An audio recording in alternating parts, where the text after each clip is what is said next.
Adulte. Mode d'emploi. Adulte. relou, hein. Difficile, hein. Avec quoi Adulte.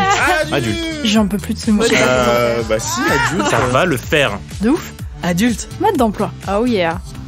Coucou tout le monde, bienvenue dans Adulte Mode d'Emploi. Bonjour. J'ai vu que tu voulais Je absolument voulais dire absolument dire bonjour. Bah dis bonjour. Bonjour. Bonjour. Ça va, Valentin? Ça va et toi? Ouais, ça va. On parle de quoi aujourd'hui, Loane? Aujourd'hui, on parle de comment ne pas avoir peur d'aller chez la psy ou Ouais. le psy. Moi, c'est un sujet que je connais bien. Je sais pas toi, mais moi, je vois un psy Aussi. qui est trop bien en ce moment. Aussi. Et j'ai mis des années avant d'aller voir quelqu'un parce que j'avais peur de pas trouver la bonne personne. Ça coûte cher, c'est chiant. Puis il faut aller raconter sa life, quoi, quelle flemme. Donc je connais bien cette peur d'aller voir quelqu'un. Et en fait, premier conseil, allez, je pars. Faut y aller. Vraiment, c'est trop bien. Ça va vous soulager de ouf. Moi, ça m'aide beaucoup sur plein de blocages du quotidien et tout. Donc si je peux vous donner ce conseil de surpasser cette peur, foncez-la. Vraiment, faut y pas aller. hésiter. Quand on tombe sur un ou une bonne psy, Ouais. moi, c'est un truc qui m'avait vraiment fait procrastiner beaucoup. C'était la peur de...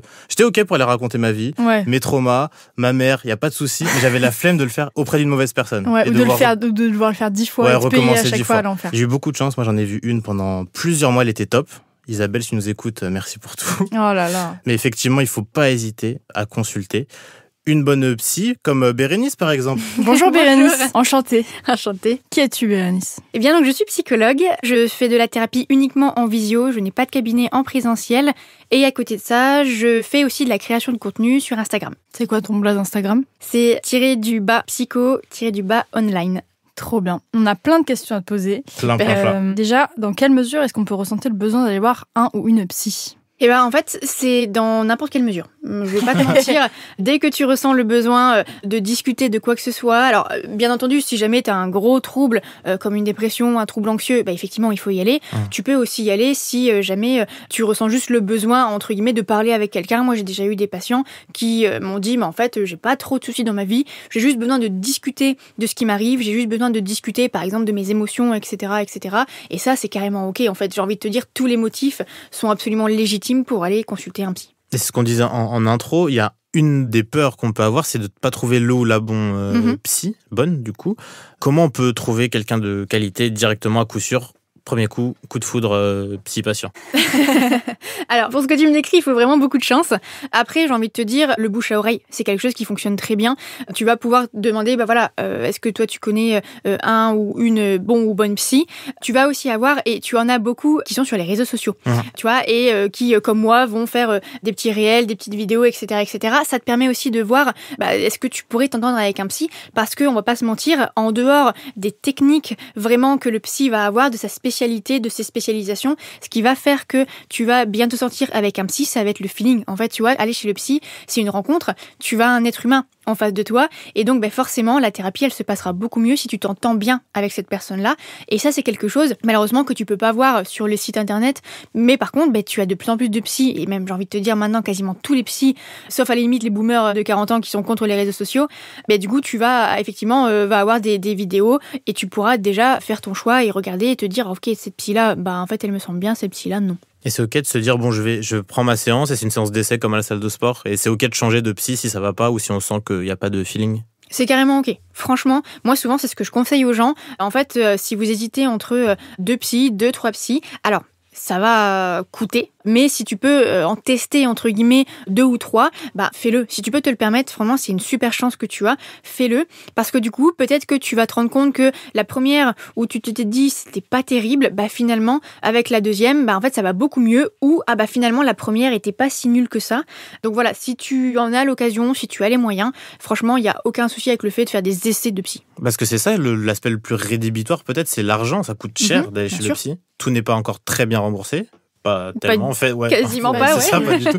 Comment on fait quand c'est son cas? Moi, j'ai une pote, il n'y a pas longtemps, qui allait voir une psy, et elle a osé lui dire, c'est un peu compliqué pour moi de vous voir toutes les 2 semaines, je crois. Et elle lui a fait le tarif étudiant. Elle a dit, je vous trouve sympathique, je vous fais le tarif étudiant. Faut en parler. Faut en parler. Franchement, faut pas hésiter une seule seconde. Les psys font peut-être pas forcément, ou c'est en tout cas pas écrit sur leur site directement, qu'ils font des tarifs préférentiels. Mais en fait, si tu en parles, moi j'ai envie de te dire que je connais aucun psy qui a déjà dit à quelqu'un, en fait mes tarifs c'est 60 € et puis basta, si vous n'êtes pas content, allez voir ailleurs. La plupart, ils acceptent de baisser leur prix. Alors après, ça dépend de combien. T'en as qui vont accepter de descendre de 10 €, t'en as qui vont accepter de descendre de 20 €. Ça dépend du psy, ça dépend de ses revenus, ça dépend de ses moyens, etc., etc. Mais oui, effectivement, il faut vraiment pas hésiter à en parler. Après, tu peux aussi demander à aller voir, effectivement, comme ton ami, moins souvent que prévu. Tu vois, moi, par exemple, j'ai des patients qui m'ont dit, en fait, je peux pas vous voir toutes les 2 semaines. Pour moi, c'est tous les mois. Bon, écoute, on fait tous les mois. Et en fait, si tu vois déjà un psy tous les mois, c'est déjà pas mal. À 45 minutes ou 1 heure la séance, une fois par mois, c'est déjà quelque chose qui peut te permettre d'avancer. Pour le remboursement, il y a quand même ça dépend des mutuelles qui remboursent mieux que d'autres. Faut faire attention à ça. C'est ça. Tu as des mutuelles qui remboursent mieux que d'autres. Après, souvent, les psys, tu sais, au niveau des mutuelles et des remboursements, tu as le stade 1 de la mutuelle, le stade 2, le stade 3. Souvent, le stade 3, c'est le plus cher. C'est celui qui te permet d'avoir le plus de remboursement au niveau psy. Après, tu as dernièrement un dispositif qui a été mis en place par le gouvernement qui s'appelle le dispositif Mon Psy. Et du coup, ça te permet d'avoir, il me semble, 10 séances de 25 minutes qui sont remboursées par la sécurité sociale.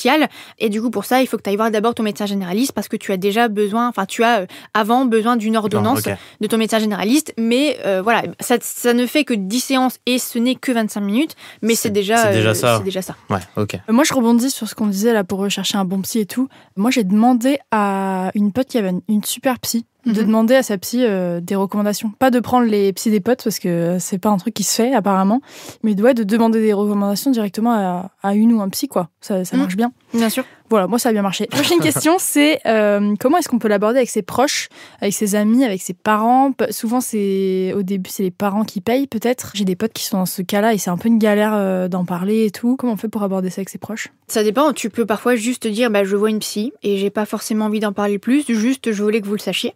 Ça, c'est quelque chose que tu peux faire. Après, tu peux aussi aller plus dans le détail. Pourquoi tu vois un psy ? Qu'est-ce que ça t'apporte, etc.